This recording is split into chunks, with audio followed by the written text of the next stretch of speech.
नमस्कार। इसके पहले के वीडियो में मैं आपके सामने एक ज्वलंत विषय लेकर आई थी। एक बहुत ही महत्वपूर्ण विषय पे हम लोगों ने चर्चा की थी और वो था हमारे संविधान का निर्माण। संविधान के निर्माण की जो प्रक्रिया थी, वहां से लेकर संविधान किस तरह संविधान का निर्माण हुआ, कैसे वो संविधान लागू हुआ, वहां तक का संपूर्ण सफर की चर्चा हमने इसके पहले वीडियो में की थी। एक बार फिर आज मैं आपके लिए एक बहुत ही महत्वपूर्ण विषय लेकर आई हूँ। आप जब कोई भी किताब उठाते हैं, जब आप कोई भी पुस्तक पढ़ते हैं, तो उस पेज की शुरुआत किससे होती है? क्या लिखा रहता है वहां पे? आप जब स्कूल आते हैं तब आपकी दैनिक प्रार्थना जब शुरू होती है, तो आप उस दैनिक प्रार्थना को कैसे शुरू करते हैं? तो आपका जवाब होगा कि जब आप कोई किताब हाथ में लेते हैं तो उस किताब की शुरुआत जो होती है, वहां पे लिखा होता है हमारे देश के संविधान की प्रस्तावना, हमारे संविधान की उद्देशिका। जब आप स्कूल आते हैं तो दैनिक प्रार्थना में सबसे पहले आप कहते हैं संविधान की उद्देशिका। तो आज मैं आपके सामने इस विषय पर चर्चा करने आई हूँ। मैं आपको संविधान की उद्देशिका क्या है, इसका हमारे जीवन में महत्वपूर्ण स्थान, क्यों इसे हम लोग इतना महत्वपूर्ण स्थान देते हैं कि हमारे दिन की शुरुआत, हमारे ज्ञान की शुरुआत इससे होती है। तो आइए हम चर्चा करते हैं संविधान की उद्देशिका से। संविधान की उद्देशिका 26 नवंबर 1949 को हमारे देश ने संविधान को अंगीकार किया। 3 साल के कानूनी, राजनीतिक, सामाजिक, आर्थिक और भावुक मंथन से बना था हमारे देश का संविधान। संविधान की उद्देशिका, जिसे हम प्रस्तावना भी कहते हैं, वास्तव में ये प्रस्तावना नेहरू जी के उस उद्देश्य प्रस्ताव से निकली थी जो उन्होंने 13 दिसंबर 1946 को संविधान सभा के सम्मुख रखा था। नेहरू जी के जहन में संविधान सभा के निर्माण के पहले से ही संविधान का नक्शा खींच गया था। सदियों की गुलामी की मानसिकता से टूटे आजाद भारत देश को नेहरू जी के सपनों से एक नया संबल मिला। संविधान में किन सपनों को रखा जाए, किन सपनों को संविधान में रखा जाए, किन सपनों की बुनियाद पे हमारे राष्ट्र के निर्माण की इमारत खड़ी की जाए, किन सपनों के लिए नया आजाद हुआ भारत देश अथक प्रयास कर सकता है, ये सारी बातें नेहरू जी के इस उद्देश्य प्रस्ताव में साफ थी, स्पष्ट थी। और यही कारण था कि महज 40 दिनों में उस उद्देशिका को संविधान सभा ने स्वीकार कर लिया। इस तरह से संविधान की प्रस्तावना, संविधान की उद्देशिका का निर्माण हुआ। संविधान की उद्देशिका जो संविधान का परिचय देती है, जो संविधान की झलक हमें मिलती है संविधान की उद्देशिका में। संविधान की उद्देशिका की शुरुआत होती है हम भारत के लोग, जिससे हमें पता चलता है कि संविधान को ताकत देने वाली है हिंदुस्तान की जनता। अब हम भारत के लोग संविधान को प्रस्तावित कैसे करेंगे? तो उसकी सीख हमें मिली अमेरिका के संविधान से, और इसको लिखना किस अंदाज में है, ये हमने सीखा ऑस्ट्रेलिया से। संविधान की उद्देशिका की शुरुआत जो होती है, जहां पर लिखा होता है हम भारत के लोग, इसके पीछे गांधी जी के आंदोलन का प्रभाव था। गांधी जी के आंदोलन के प्रभाव था, जिसमें अनेकों बेबस लोगों के, जिनके चेहरों पे उदासी थी, जिनके पेट में रोटी का अभाव था, जिनके हाथों में विवशता की जंजीरें थी, जो बहुत ही उदास थे, बेबस थे, और जिनके चेहरे पे विवशता का शाश्वत भाव था, ऐसे अनगिनत करोड़ों लोगों को गांधी जी ने आज़ादी का योद्धा बना दिया था। और यही कारण है कि हमारे संविधान की प्रस्तावना की शुरुआत उन आम लोगों से होती है जिनसे हमारे संविधान को ताकत मिली। तो आइए हम देखते हैं कि क्या है ये संविधान का परिचय जो इस प्रस्तावना में लिखा है। आखिर कौन सी बातें इसमें निहित है, आखिर क्या है ये संविधान का सार जो हमें संविधान की उद्देशिका में देखने को मिलता है। संविधान, भारत का संविधान, जिसकी उद्देशिका में लिखा है हम भारत के लोग भारत को एक संपूर्ण प्रभुत्व संपन्न समाजवादी पंथ निरपेक्ष लोकतंत्रात्मक गणराज्य बनाने के लिए तथा उसके समस्त नागरिकों को सामाजिक, आर्थिक और राजनीतिक न्याय, विचार, अभिव्यक्ति विश्वास, धर्म और उपासना की स्वतंत्रता, प्रतिष्ठा और अवसर की समता प्राप्त कराने के लिए तथा उन सब में व्यक्ति की गरिमा और राष्ट्र की एकता और अखंडता सुनिश्चित करने वाली बंधुता बढ़ाने के लिए दृढ़ संकल्प होकर अपनी इस संविधान सभा में आज तारीख 26 नवंबर 1949 ईस्वी मिति मार्गशीर्ष शुक्ल सप्तमी संवत 2006 विक्रमी को एतद द्वारा इस संविधान को अंगीकृत, अधिनियमित और आत्मार्पित करते हैं। तो ये है हमारे भारत के संविधान की उद्देशिका। मुझे पता है कि आप सभी इस संविधान की उद्देशिका को पढ़ते हैं, लेकिन हमें सिर्फ इसे पढ़ना नहीं है, हमें इसे गहराई से समझना है, हमें इसके एक एक शब्दों को समझना पड़ेगा। तो इस संपूर्ण उद्देशिका को अगर हम 3 हिस्सों में बांट दें तो हम इसे आसानी से समझ सकते हैं। जैसे कि मैंने यहाँ पे लिखा है कि संविधान की प्रस्तावना को हम 3 भागों में बांट सकते हैं। सबसे पहला है स्रोत। जो कि संविधान की उद्देशिका का प्रारंभिक 4 शब्द है कि हम भारत के लोग। इसका मतलब संविधान का स्रोत, संविधान को ताकत कहाँ से मिलती है? हम भारत के लोग से मिलती है। यानी संविधान की जो ताकत है वो हमारे भारत देश की जनता में निहित है। उसके बाद स्वरूप, उसके बाद जो है 5 शब्द, 5 जो विचार है उसमें हमारे संविधान का स्वरूप निहित है, जिसमें है सबसे पहला संपूर्ण प्रभुत्व संपन्न। संपूर्ण प्रभुत्व संपन्न क्या है इसका अर्थ? इसका अर्थ यह है कि 200 साल की गुलामी की आज़ादी के बाद जब भारत आज़ाद हुआ, स्वतंत्र हुआ, तो हमारे लिए ये ज़रूरी हो गया था कि हम अपने लिए कुछ कानून बनाएं, कुछ नीतियां बनाएं। तो संपूर्ण प्रभुत्व संपन्न का अर्थ यह है कि भारत आंतरिक और बाह्य निर्णय लेने के लिए स्वतंत्र है। हम अपनी नीतियां खुद तय करते हैं। अब किसी भी विदेशी ताकत का हम पर नियंत्रण नहीं है। हम संपूर्ण प्रभुत्व संपन्न हैं। उसके पश्चात दूसरा है शब्द समाजवादी। वास्तव में समाजवादी का अर्थ होता है समानता का निर्माण करना।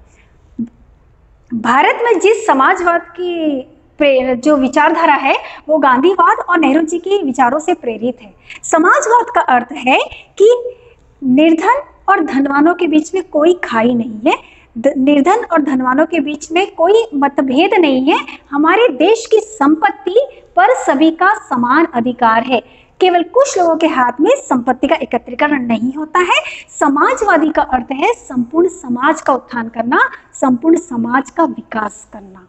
उसके पश्चात तीसरा शब्द है पंथ निरपेक्ष।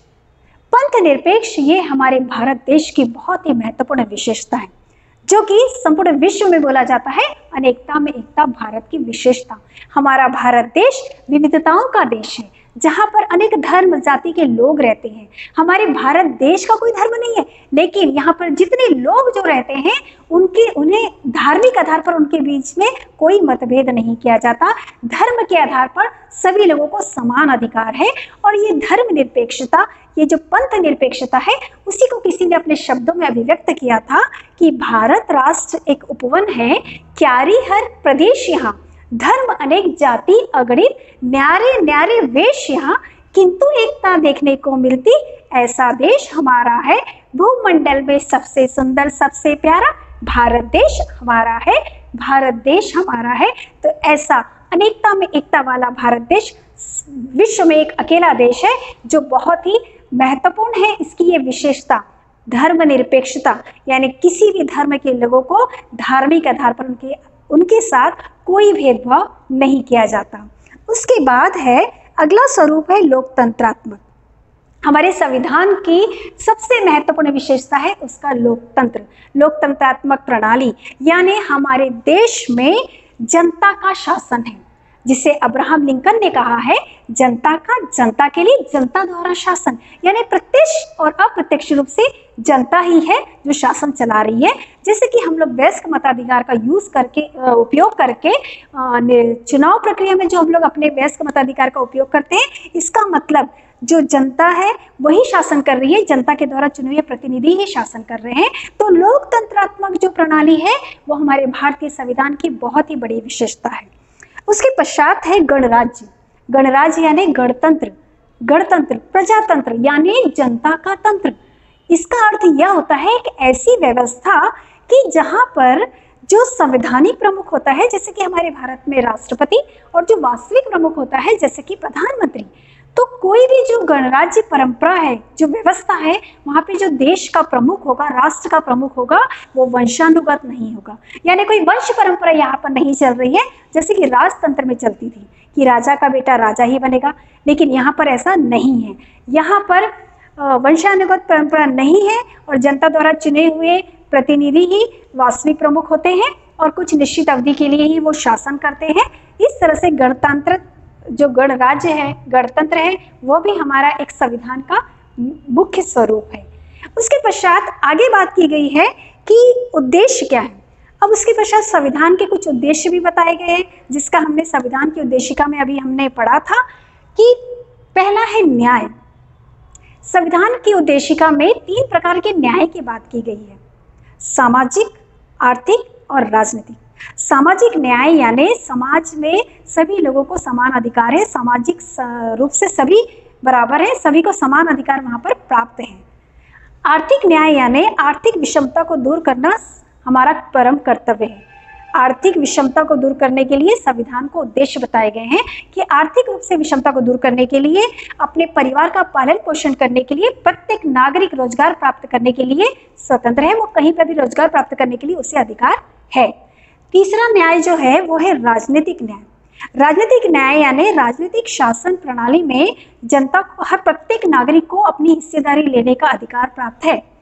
और ये इसी के लिए शायद वयस्क मतदान प्रणाली का हमारे भारत देश में उपयोग किया जाता है, जहां पर 18 साल के कोई भी नागरिक, चाहे वो लड़का हो लड़की हो, उन्हें अधिक मत देने का अधिकार है। तो इस तरह से राजनीतिक न्याय की यहाँ पर बात की गई है। उसके पश्चात है स्वतंत्रता। स्वतंत्रता चाहे वो विचार की अभिव्यक्ति की हो, चाहे वो धर्म की हो, चाहे वो उपासना की हो, चाहे वो पूजा अर्चना किसी की भी हो, हाँ, भारत देश के प्रत्येक नागरिक को स्वतंत्रता है। आज मैं आपके समक्ष इस वीडियो के माध्यम से अपने विचार अभिव्यक्त कर रही हूँ। ये मुझे मिली हुई विचार अभिव्यक्ति की स्वतंत्रता है। विचार अभिव्यक्ति की स्वतंत्रता है कि आज आप कहीं पर भी खड़े होकर अपने विचारों को अभिव्यक्त कर सकते हैं। हम धर्म, चाहे हम किसी भी धर्म को माने, चाहे हम उपासना मंदिर में करें, मस्जिद में करें, चाहे चर्च में करें, चाहे गुरुद्वारे में करें, धार्मिक आधार पर हमें स्वतंत्रता है कि हम अपने धर्म के अनुसार कहीं पर भी उपासना कर सकते हैं। क्योंकि हम ये जानते हैं कि चाहे हम उपासना मंदिर में करें, मस्जिद में करें, गुरुद्वारे में करें या चर्च में करें, वह उपासना सीधे उस ईश्वर को जाती है जिसकी हम संतान हैं। तो हम संपूर्ण भारतवासियों को धार्मिक आधार पर, विचार अभिव्यक्ति के आधार पर, विश्वास के आधार पर हमें ये स्वतंत्रता है। उसके बाद बात की गई है समता की। समता यानी समानता, सबको समान दर्जा मिला है, सबको समान अधिकार मिला है। ये है हमारे संविधान का उद्देश्य कि हमें ये उद्देश्य निर्धारित किया गया है कि हमारे भारत देश के प्रत्येक नागरिक को समान दर्जा मिलना चाहिए, समान अधिकार मिलना चाहिए। उसके बाद है बंधुता। अब संविधानकर्ताओं ने ये सोचा कि स्वतंत्रता और समता की केवल बात करने से हमारे भारत राष्ट्र के उद्देश्य को हम प्राप्त नहीं कर सकते।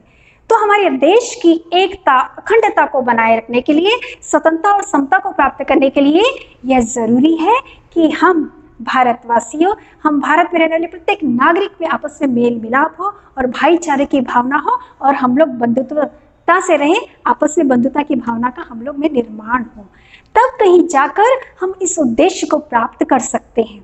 तो एक एक शब्द संविधान की प्रस्तावना का, एक एक शब्द इस उद्देशिका का, एक एक शब्द हमारे भारत के संविधान का परिचय देता है कि संविधान के जो निर्माण करता है उनका उद्देश्य क्या था, वो कैसा शासन चाहते थे, क्या चाहते थे वो हम नागरिकों से।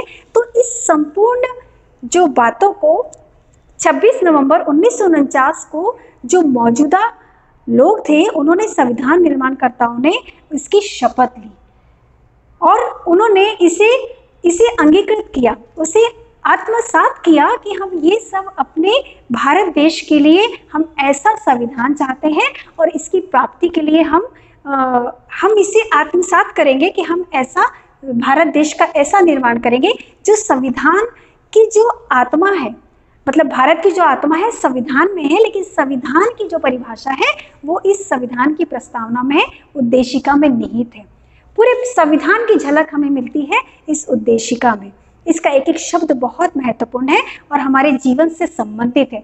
जिसने हमें शासन दिया, जिसने हम नागरिकों को बराबरी का दर्जा दिया, जिन्होंने हमें जीने का हक दिया, ऐसे संविधान निर्माणकर्ताओं के द्वारा निर्मित इस संविधान में जो भी मूल्य दिए गए हैं उसके सम्मान करने का, जैसे कि गीता का सार कर्मण्येवाधिकार रस्ते में है, वैसे ही संपूर्ण संविधान का सार इस संविधान की उद्देशिका में। तभी तो कानूनी विशेषज्ञ N.A. पालकीवाला ने इसे संविधान का परिचय पत्र बताया। अल्लादी कृष्णा स्वामी अय्यर ने इसे दीर्घकालीन सपना बताया कि भारत के जो संविधान करता है वो लंबे समय तक कैसा शासन चाहते हैं। तो जिस तरह संविधान सभा के सदस्यों ने जो शपथ ली उससे हम सभी बंधे हुए, तो हमारा फर्ज है कि इन संविधान के इन सभी मूल्यों का हम सम्मान करें, उनका अनुकरण करें। जय हिंद, जय भारत।